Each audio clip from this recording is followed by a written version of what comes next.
Olá, amigos, tudo bem com vocês? Então estamos de volta, dando continuidade à nossa matéria de Direito Penal, Teoria Geral do Delito, segundo elemento do crime, ilicitude. Estamos nas excludentes legais de ilicitude, estamos falando do estado de necessidade. Bom, dando sequência, então, nós entramos agora no item 5, e eu já vou adiantar a vocês.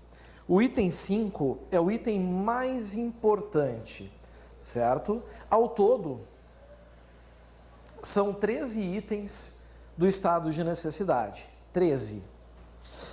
Todavia, dos 13, o 5 é o mais importante.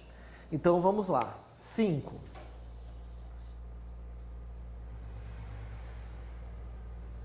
Opa! Eu tenho toque até com cor, amigos. 5.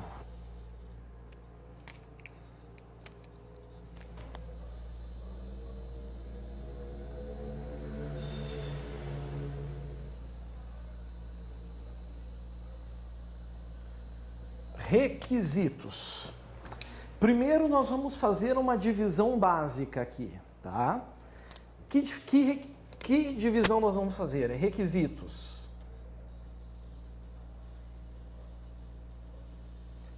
Objetivos. E olha como eu vou descer agora, para eu ter todo esse espaço para trabalhar. Requisito, aqui, subjetivo, porque é um só. Então é no singular. Objetivos e subjetivo. Certo? Bom, os requisitos objetivos são aqueles oriundos da lei, oriundos do artigo 24.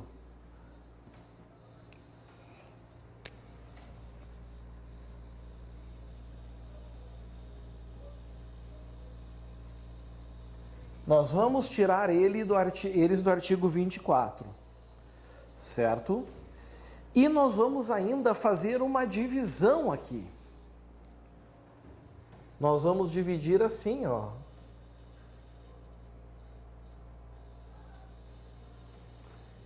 Aqui, situação de necessidade. Vem comigo, que tu vai te dar bem.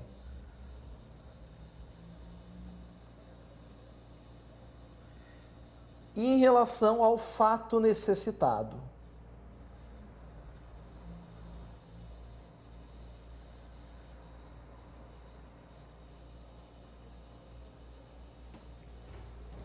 Aqui está.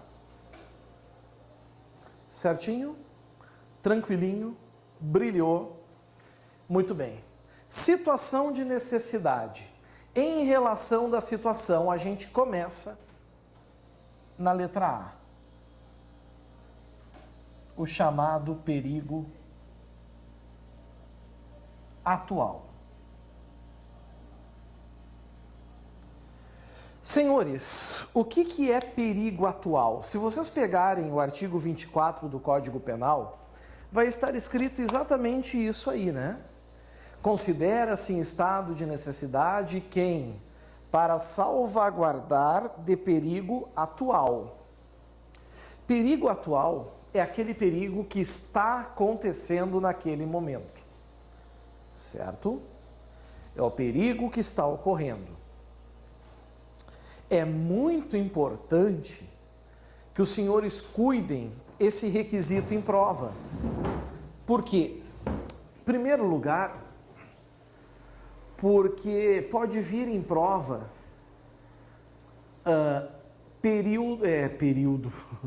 perigo regresso. Existe estado de necessidade e regresso? Não. Se o perigo já passou, não tem razão para agir em estado de necessidade. Certo? Talvez apareça também perigo pretérito.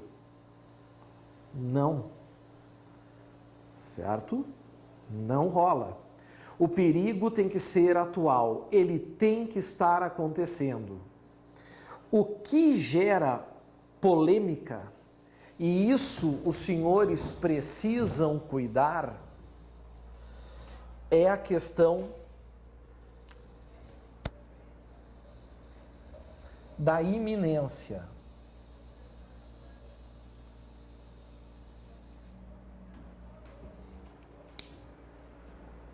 Da iminência. O que é um perigo iminente? Perigo iminente é aquele que imediatamente vai surgir. Ele vai acontecer. Ele não é futuro, que depende de algo e aí ele surge. Ou tem um considerável lapso de tempo para acontecer. Não. O iminente é aquele que está prestes a ocorrer. E aí, pessoal? Como é que fica? Bom, vocês têm que cuidar, porque a jurisprudência, principalmente o Superior Tribunal de Justiça, ele já se manifestou sobre esse tema e disse que não é razoável, tanto que entrou até um pouquinho no requisito do fato necessitado, da razoabilidade. Não seria razoável esperar um perigo iminente se tornar concreto, atual, para poder agir. Não é razoável esperar de uma pessoa com temeridade agir dessa forma. Então a jurisprudência passou a aceitar o estado de necessidade também em casos de perigo iminente, mesmo que o artigo 24 apenas fale em perigo atual. Viram que bacana? Agora eu sei que vocês estão me perguntando, ou querem me perguntar, professor, o que eu marco na prova? Na prova, amigos, vocês apenas têm que cuidar. Vocês têm que cuidar como vai cair. Por exemplo, em uma prova que o conteúdo programático fala claramente em código penal ou noções básicas de direito penal, o perigo é atual. Só atual. Nada além do atual. Certo? Atual. Agora, se a questão não se o conteúdo programático no edital não mencionar isso, e a prova, todavia a prova perguntar segundo o Código Penal, também perigo atual. Agora, se a prova apenas perguntar de acordo com os institutos do estado de necessidade, ou de acordo com a jurisprudência pátria, aí os senhores têm que saber que aceita-se o perigo iminente também. Isso também é válido para uma prova discursiva, para uma fase oral, então é bom vocês terem esse conhecimento e, quando preciso e forem exigidos, esbanjarem categoria nesse aspecto. Certo, pessoal? Muito bem. Então, a gente sabe que o perigo tem que ser atual, tem que estar acontecendo, né? Certo? E aí eu vou dar alguns exemplos para vocês que, inclusive, já caíram em prova. Por exemplo, o sujeito que assalta, rouba um barco para fugir na inundação. Ele sacrificou o patrimônio alheio para preservar sua vida. Um sujeito que repele um ataque de um cão feroz. Repeliu o ataque de cão feroz, sacrificou, por exemplo, a propriedade de alguém, se o cão é de alguém, ou o bem jurídico indeterminado, que é a fauna, certo? Para preservar a sua vida ou a sua integridade física. Ou um motorista que dirige em alta velocidade, ultrapassa sinais vermelhos com imprudência, para levar ao hospital alguém que está sofrendo um infarto. O que eu mostrei 3 exemplos aqui. No exemplo da inundação, estamos falando de uma situação de fenômenos da natureza. No segundo exemplo, de animais irracionais, de semoventes. No terceiro exemplo, de condutas humanas. Então, sim, amigos, o estado de necessidade pode vir para a proteção de fatos da natureza, pode vir para a proteção de semoventes e pode vir para a proteção humana. Ok? Próximo requisito.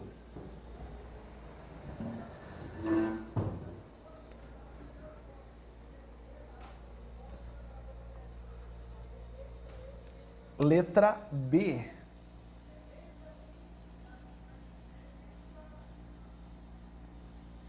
Perigo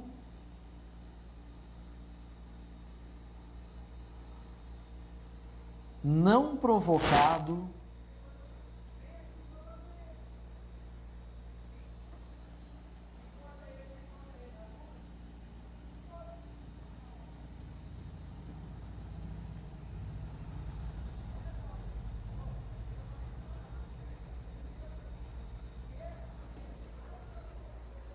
perigo não provocado voluntariamente pelo agente. O que isso quer dizer, amigos? Vem comigo.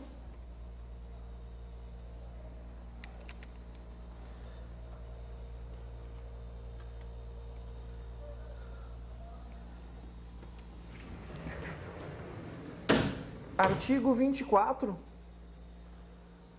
Vamos dar uma olhadinha. Ué, tá aqui. Considera-se em estado de necessidade quem pratica o fato para salvar de quê? Vejam que pela lei, perigo atual, que não provocou por sua vontade, amigos, que não provocou por sua vontade, certo? Logo, esse requisito, ele remonta a isso aqui, ó.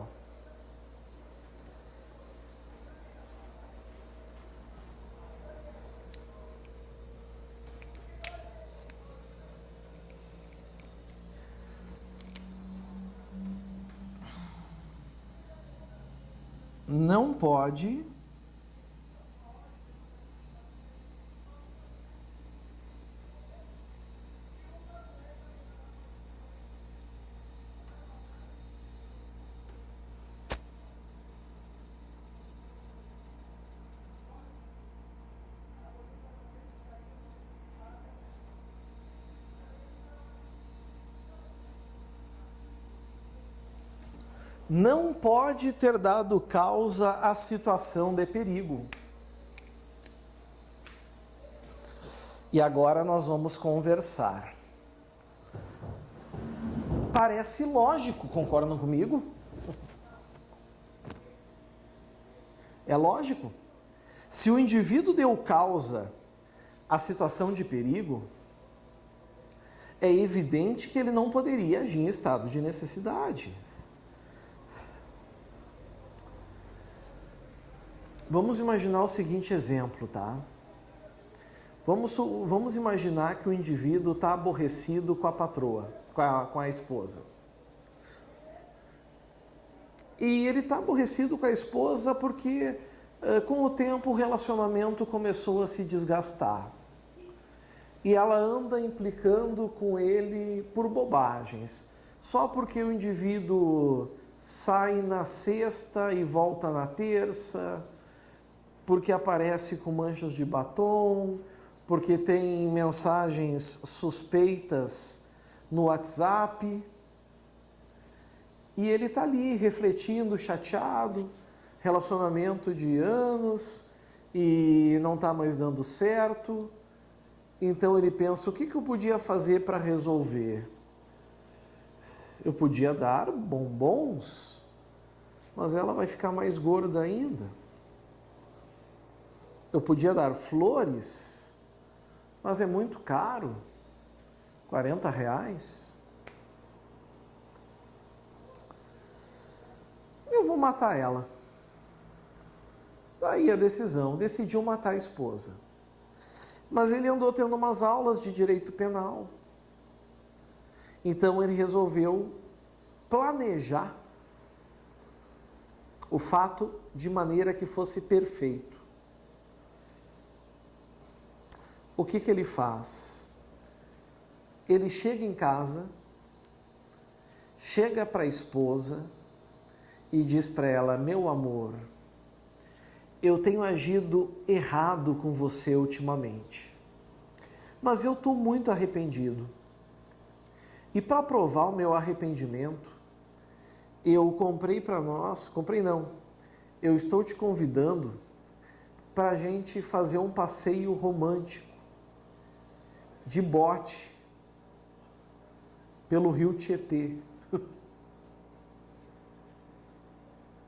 Ela fica entusiasmada, afinal eles não saíam nunca para nada. Quando ela disse para eles irem jantar, para eles irem no lugar caro, ele levou ela no posto de gasolina. Aí ela ficou muito feliz e foram. Então, aí eles estão no bote, no meio do lago. Ele, propositalmente, deixou apenas um colete salva-vidas. E ela começou a falar com aquela voz que entra no cérebro do cara e chacoalha. Elas bichinhos, elas passarinhos, elas tracinhos banhando na água. Aí chega uma hora que ele não aguenta mais e diz: mulher, cala-se a tua boca, senão vou ter que ensaboar o lombo a cacete. Eu, mulher, cala-se a tua boca. Tu já viu aquele filme, A Mão que Balança o Beiço? Agora eu vou terminar com isso. Foste ruim comigo, agora eu vou me vingar de ti. Ele pega uma faca e fura o bote. E ela, o que é isso? E ele diz: tu vai morrer, mas eu não vou ter culpa. Eu não vou ter culpa porque eu vou estar agindo em estado de necessidade. Só tenho um colete. Então eu vou sacrificar a tua vida para preservar a minha, não tive escolha. É um estado de necessidade justificante que exclui o crime pela ilicitude. Não é um estado de necessidade desculpante que mantém o crime ou absolve por inexigibilidade de conduta diversa. E ela, o quê? E ele então decide atirá-la. E sai fora, dá uma de catarro, cai da boca. Joga ela na água, pega o colete, nada até a margem, vai para casa, liga para os amigos para fazer um churrasco.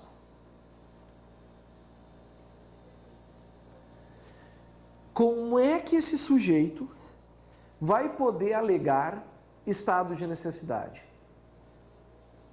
Não, né, amigos? Ele deu causa à situação de perigo. Concordam comigo? Ele deu causa à situação. Então, obviamente que nesse caso, ele não poderá alegar o estado de necessidade. Esqueçam o estado de necessidade. Mas o problema não é esse. Não é esse. Porque esse é fácil.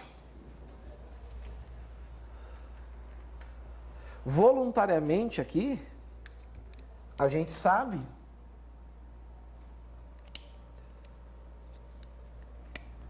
que tem o dolo. O sujeito dolosamente deu causa à situação de perigo. As provas têm inovado e perguntam sobre isso aqui, ó. E se ele der causa culposamente à situação de perigo? Sem intenção. Pois é. Aí, amigos, eu coloco na mesa para vocês o seguinte exemplo.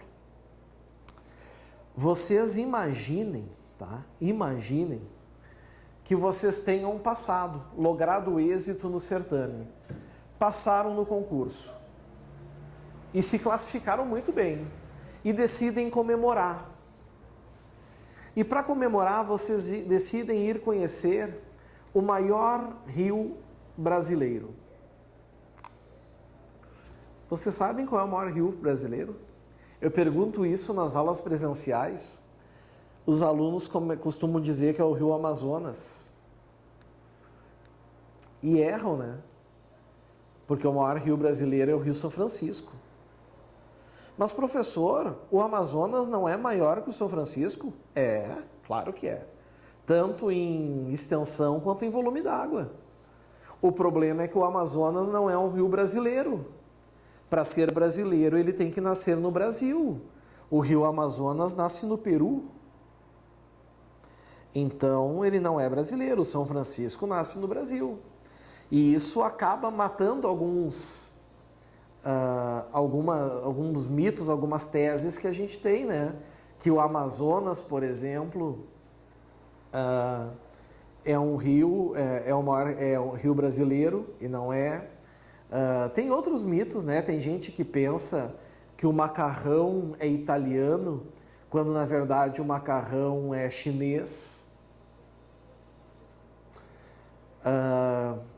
Existe aqui no Rio Grande do Sul a figura de um artista muito famoso no Brasil todo, que foi o Teixeirinha, né?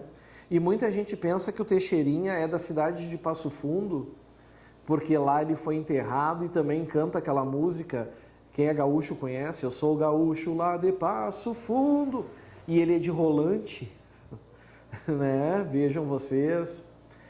Aqui também em Porto Alegre nós temos o famoso Rio Guaíba, que não é rio, é um estuário. Tudo são mitos e teses. Mas vocês resolvem ir conhecer o Rio São Francisco. Afinal, é uma bela aventura para comemorar a aprovação e vão. Chega lá, um guia recepciona vocês. E aí, um de vocês entra numa jangada e está sendo conduzido pelo guia. Está sendo conduzido pelo guia, numa boa, tranquilo. Dessa forma, lá pelas tantas, vocês olhando as coisas, o guia que está com vocês se dá conta que a jangada quebra. E ele vai olhar os equipamentos e só tem um colete. Sabe por quê? Porque o guia foi negligente. Ele esqueceu de verificar os equipamentos da jangada. O homem médio esqueceria? Não. Então ele foi negligente. Tomado pelo temor, ele olha para vocês e diz assim: olha lá o jacaré voando. Vocês vão olhar. Ele então joga vocês na água, pega o colete e salva a sua vida. Vejam que nesse caso o guia, ele deu causa também à situação de perigo, ao deixar só um colete. Mas não foi com dolo, foi por negligência. Foi por negligência. E agora? Será que ele pode alegar estado de necessidade?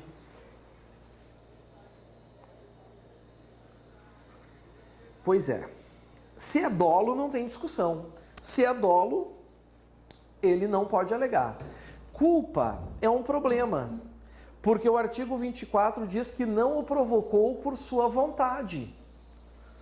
O problema, meus amigos, é que na culpa também tem vontade na conduta. Não tem vontade no resultado naturalístico, no desvalor do resultado. Então existe uma corrente que diz que quando for por culpa, o sujeito pode alegar estado de necessidade, porque ele não teve vontade de provocar o perigo, certo? Mas ele não estaria imune de responsabilidades civis, demissão, ação civil, dano material, dano moral pela família, tudo mais, certo? E uma outra corrente mais forte, certo? E mais pacífica que vocês têm que usar na prova, certo? Que por culpa também caracteriza, amigos, aqui, certo? Aliás, também não caracteriza o estado de necessidade, porque a vontade, ela está na conduta, ela existe na conduta de agir, né?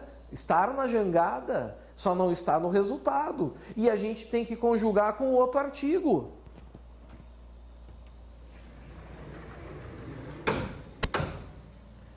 A gente pega o 13.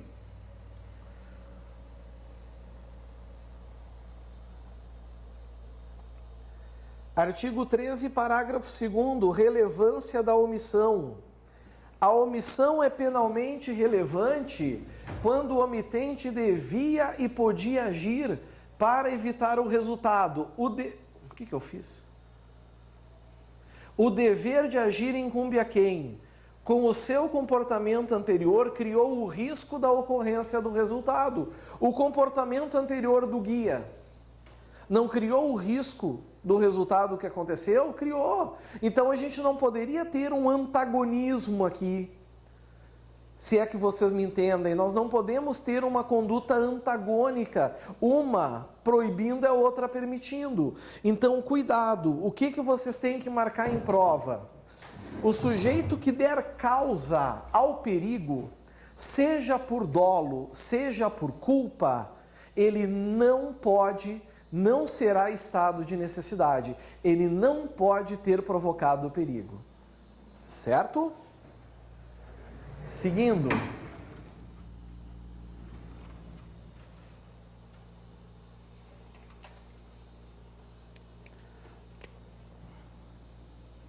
Letra C.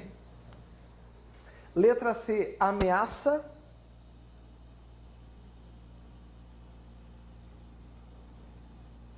A. Direito próprio.